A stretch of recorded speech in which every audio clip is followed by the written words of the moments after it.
Bonjour à tous et bienvenue dans ce nouvel épisode du podcast Vers un équilibre digital de la Haute École Léonard de Vinci. Depuis nos studios, je vous accompagne dans cet épisode qui abordera le cyberharcèlement. Nous allons essayer avec mes invités de vous donner des pistes de solutions afin d'adopter de bons gestes et de bonnes pratiques pour un usage sécurisé et responsable des outils numériques qui nous entourent.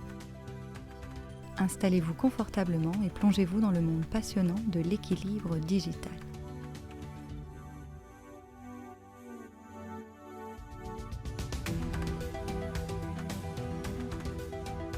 Aujourd'hui, nous rencontrons Olivier Bogart, expert en cybersécurité, et Kim Ballara, psychologue à la Haute École Léonard de Vinci.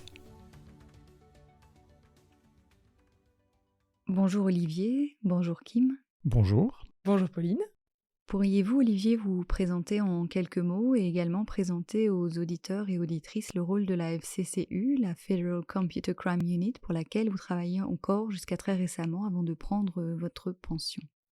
Alors la FCCU, c'est un outil qui va analyser des outils informatiques, évidemment, mais qui va également collaborer avec des enquêteurs qui se trouvent confrontés à, par exemple, des arnaques, etc., de manière à pouvoir, à ce moment-là, essayer de relocaliser les personnes qui sont à l'origine de ces outils. Donc, on va voir effectivement, sur base du réquisitoire du magistrat, que l'équipe va pouvoir à ce moment-là analyser, rechercher, essayer de localiser les auteurs en question.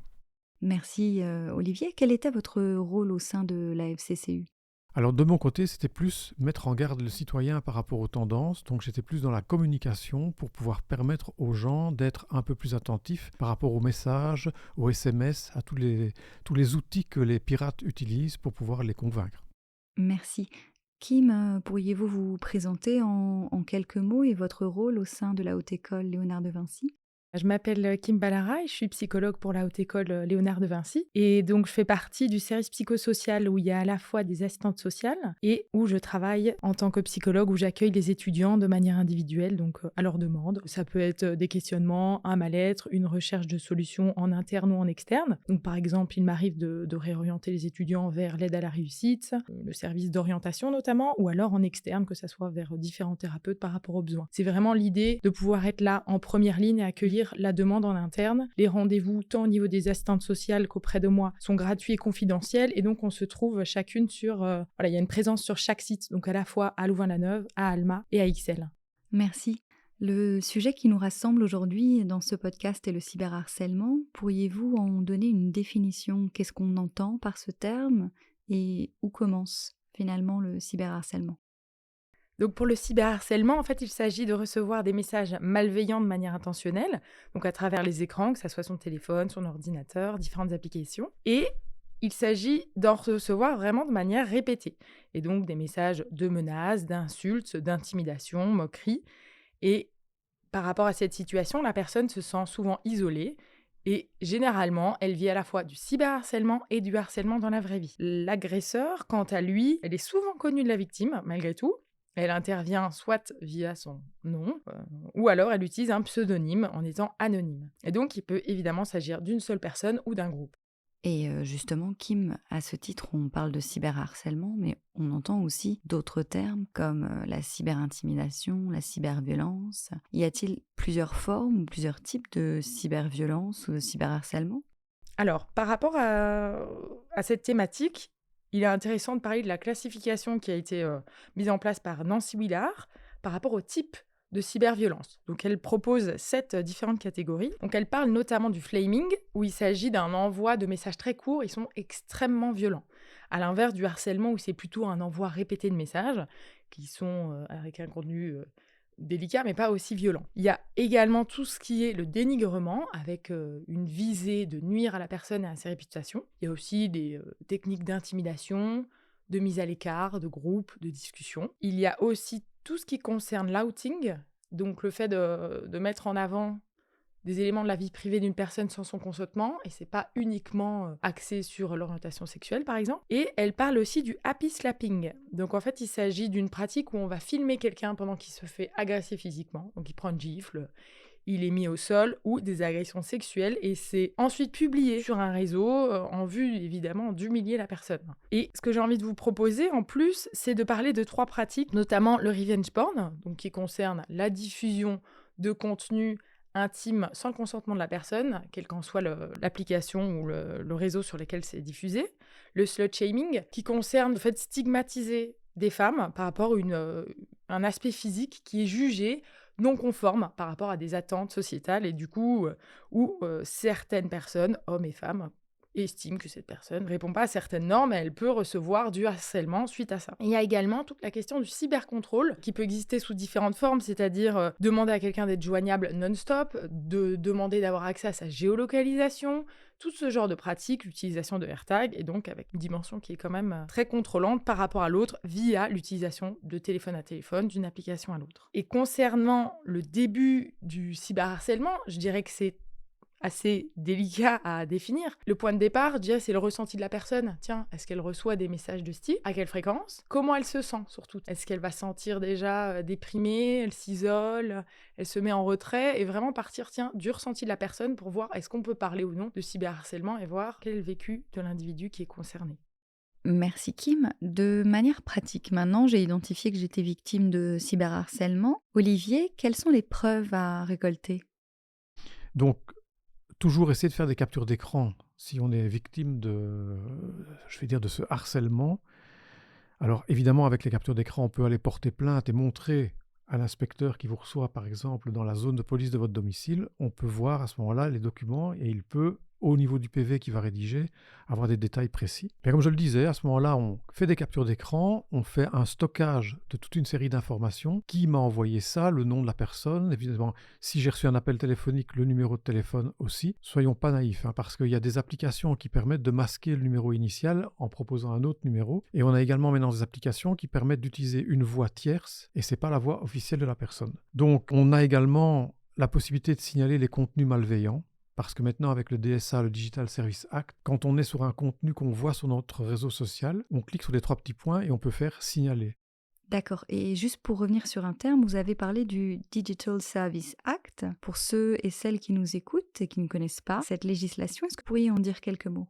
Alors, le DSA, effectivement, c'est une nouvelle législation européenne qui impose aux développeurs d'applications, par exemple, de détailler avec précision quelles sont les données qui sont collectées à partir de l'utilisation de l'utilisateur. Et donc, on se retrouve là, j'ai fait un test, j'ai été vérifier Facebook. Et donc, Facebook, nom, prénom, orientation sexuelle, conviction politique, conviction religieuse, mais également tout ce qui est lié à votre activité. Si vous faites des achats en ligne, si vous allez dans un magasin, la localisation, les paiements que vous avez faits, tout est collecté. Et donc, on se rend compte qu'à ce moment-là, en fonction des likes qu'on va faire sur les réseaux sociaux, on aura automatiquement, grâce aux algorithmes, des contenus. Donc, j'ai été visiter tel magasin et je reçois des contenus sponsorisés du magasin en question ou d'autres pour des produits que j'ai achetés, parce que tout est connu.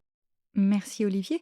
Kim, quelles sont les conséquences du cyberharcèlement sur la santé mentale et physique des victimes?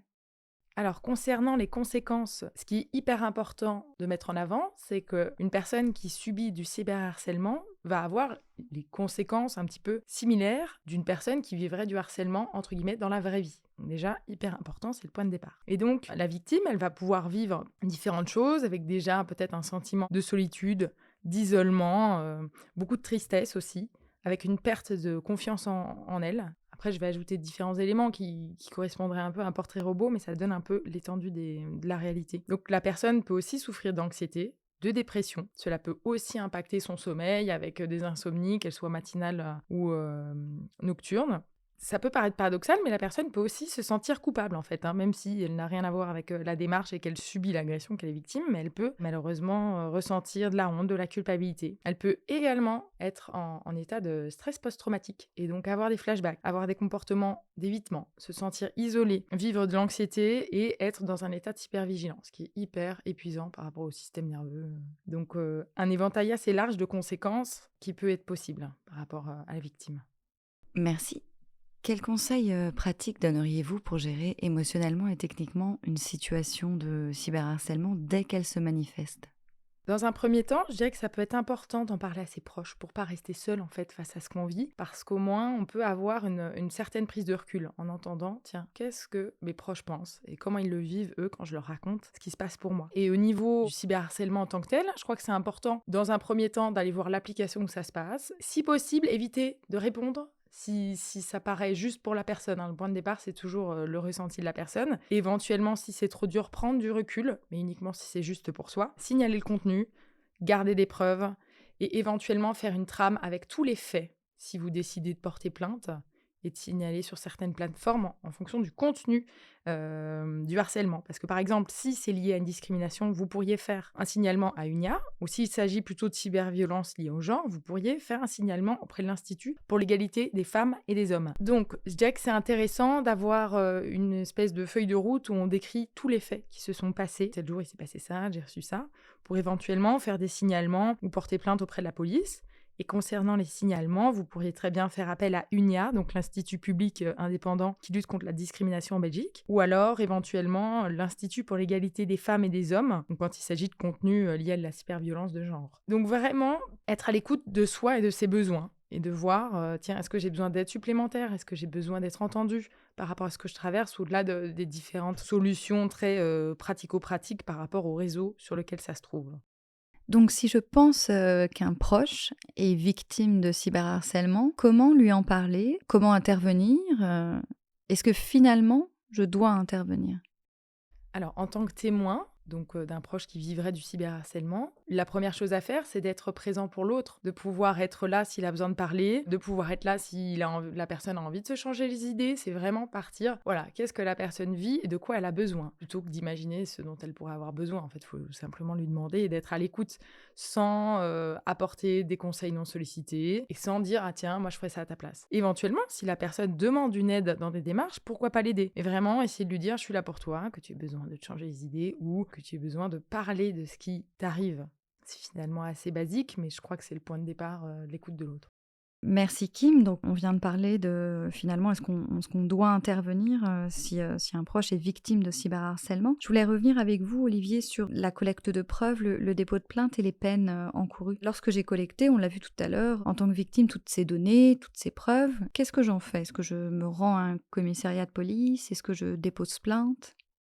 On peut déposer plainte à ce moment-là, oui, effectivement, parce que la législation liée au cyberharcèlement a été modifiée et, comme je le disais, donc à partir du moment où j'ai les détails de la personne qui me harcèle en permanence, eh bien là, le juge qui va recevoir le dossier, il va pouvoir orienter en fonction de la législation, convoquer la personne en question et là, la sanction risque d'être lourde. D'accord. Et je prends le cas de la Belgique. Quelles sont les peines encourues en Belgique en cas de cyberharcèlement par le cyberharceleur?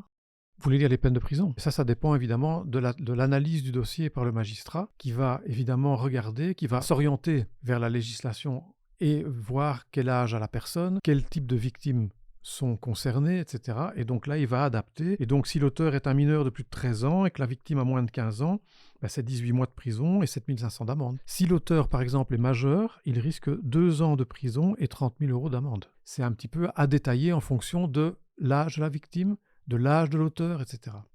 Merci Olivier. Et Kim, quels sont les moyens de prévention mis en œuvre aujourd'hui concernant le cyberharcèlement? Alors, il y a 3 niveaux de prévention par rapport au cyberharcèlement. Il y a tout d'abord tout ce qui concerne l'éducation aux médias, et donc qui concerne tout ce qui peut être apprentissage d'un usage raisonné du numérique au sens large. Donc on peut parler de média-animation, du conseil d'éducation supérieure aux médias. On peut également parler de la formation de professionnels, où finalement, et donc professionnels, ça peut être des éducateurs, des assistants sociaux, des psychologues, des enseignants au sens très large, et de dire, tiens, quand j'ai une victime de cyberharcèlement, qu'est-ce que je peux faire avec elle et comment est-ce que je peux l'aider? Donc, ce qui existe en Belgique, c'est notamment beaucoup axé sur un public très jeune, donc par rapport à l'enseignement secondaire. Et donc, j'ai aussi envie de vous parler de Child Focus, qui est un organisme public qui est notamment impliqué dans la sécurité en ligne et qui permet donc d'avoir un usage sûr et responsable d'Internet, donc notamment pour les enfants et les adolescents. Je pourrais aussi vous parler donc de différentes structures comme InforJeune qui peut informer les jeunes par rapport à différentes thématiques, dont le cyberharcèlement. Et concernant la formation des professionnels, je donne juste un exemple. Il y a par exemple la SBL Loupiote qui peut proposer une formation spécifique sur ce domaine-là. Donc en fait, en Belgique, il existe une grande étendue de structures qui interviennent dans la prévention. À ce sujet, il y a aussi le réseau prévention harcèlement, qui est un espèce d'annuaire avec un grand nombre de partenaires. Et dans cet annuaire, on peut sélectionner la thématique du cyberharcèlement et donc avoir un listing quand même assez important de structures publics ou privés, qui existent et qui sont impliqués dans la prévention du cyberharcèlement en Belgique. Olivier et Kim, une dernière chose que vous souhaiteriez ajouter sur les outils numériques de manière générale, sur la santé mentale. Un dernier conseil à communiquer aux utilisateurs et utilisatrices sur cette thématique du cyberharcèlement? Alors moi je dis toujours, il faut prendre un peu de recul. Au moment où on reçoit des messages, au moment où on voit des commentaires, on prend un peu de recul et on fait des vérifications. Si on ne fait pas de vérification, eh bien là on risque de tomber dans le piège. Donc c'est toujours être attentif et toujours faire en sorte que, au niveau de mes outils, comme je le disais, confidentialité maximum, et puis essayer d'identifier le harceleur justement. Dans certains cas, face aux messages insultants, il peut être utile de réagir rapidement. On prend conseil avec un ami ou un adulte pour que ce soit plus efficace, évidemment.